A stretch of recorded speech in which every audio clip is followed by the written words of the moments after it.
The vast majority of Earth's oceans remain unexplored.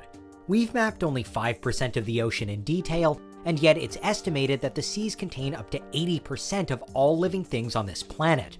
So with so much still unknown, could any of these creatures have started out life much further away? This is Unveiled, and today we're answering the extraordinary question, are there aliens hiding in the ocean?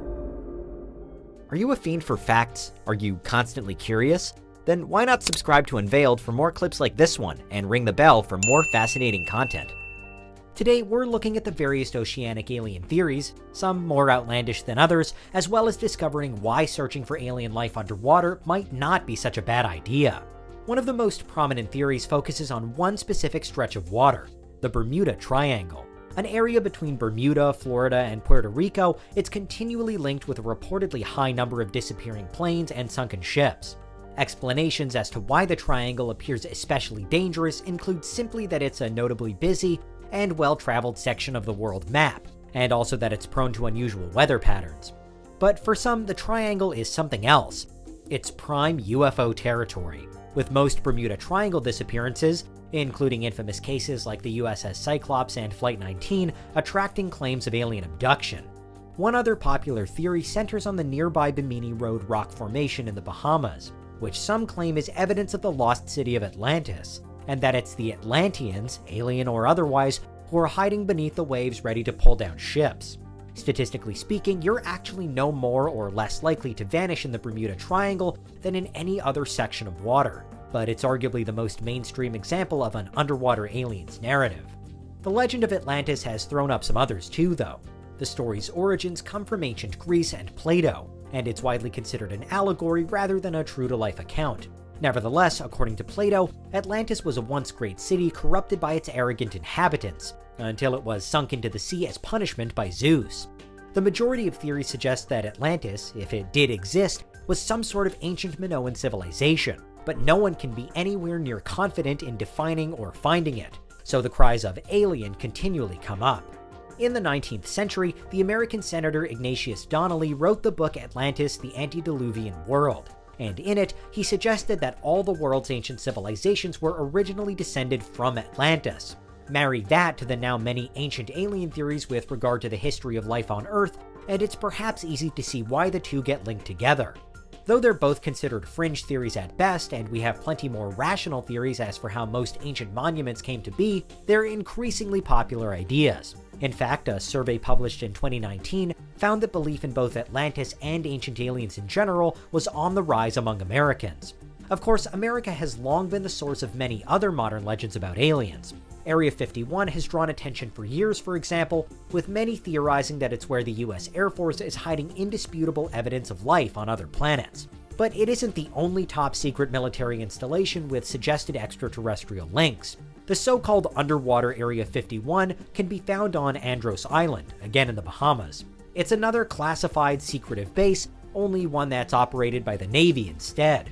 Called the Atlantic Undersea Test and Evaluation Center, or AUTEC, the official line is that it's where the Navy develops top-secret naval technology, just like how Area 51 is officially a top-secret testing ground for experimental aircraft. Not surprisingly though, AUTEC has attracted many of the same conspiracy theories, including that it actually contains evidence of aliens. It's still much less notorious than its land-based counterpart, but no less a point of interest for alien enthusiasts. In truth, though, many of the theories on aliens hidden in our oceans are based on, well, very little or nothing at all. The same isn't true for oceans on other worlds, however. Arguably the two bodies with the best potential for alien life in the solar system are Europa and Titan, moons of Jupiter and Saturn respectively. Specifically, scientists think that both of these moons could have vast subsurface oceans that could be the perfect environment for alien life. Some also theorize that the solar system's ice giants, Uranus and Neptune, may have liquid oceans beneath their gaseous layers too, also with the potential to host alien life forms. In a similar way to how many believe that life on Earth originated in the oceans before eventually spreading to land, there are expectations that life elsewhere would also be underwater first and foremost. Unfortunately, until we send considerably more advanced probes to these planets and moons, we're unlikely to ever know for sure. Finally though, although most underwater alien theories seem to suggest otherwise, if it was ever found that there was alien life in the ocean, then it needn't necessarily have always been here. it might have arrived relatively recently, with meteorites crashing down on Earth all the time, many into the sea. Much was made of the 1984 discovery in Antarctica of the Martian meteorite ALH 84001, for example, and whether it conclusively proved that life existed on Mars. Decades later, and scientists are still to reach a unanimous verdict on whether the rock brought back some form of microbial life from another planet to our own. But even if this particular one didn't, it's theoretically possible that another one might have. And seeing as the majority of Earth is covered in water, it is more likely that any asteroid-borne alien life would settle beneath the waves. Just based on what we do know about them today, the oceans are certainly full of weird and wonderful creatures, like giant tube worms which live so far underwater in such a hostile environment that they weren't discovered by humans until 1977. Elsewhere, there are other exciting prehistoric monsters like frilled sharks hiding in deep water, and the elusive giant squid, which wasn't caught on camera until 2001.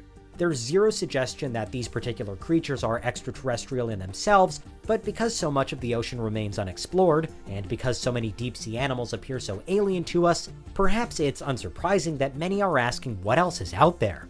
Our own seas are already the most alien place on Earth, filled with unseen creatures just waiting to be studied. What do you think? Is there anything we missed? Let us know in the comments, check out these other clips from Unveiled, and make sure you subscribe and ring the bell for our latest content.